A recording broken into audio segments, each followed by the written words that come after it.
കാറ്റുവന്നു കാതിൽ പറഞ്ഞു,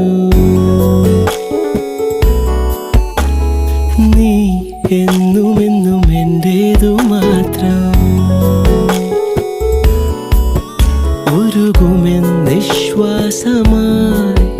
ഉയിരിനെ പുൽകിടുമോ, എൻ മൗനങ്ങൾ തേടും സംഗീതമേ. ഈ കണ്ണുകളിൽ നീയാണു ലോകം, ഈ കാതുകളിൽ നീയാണ്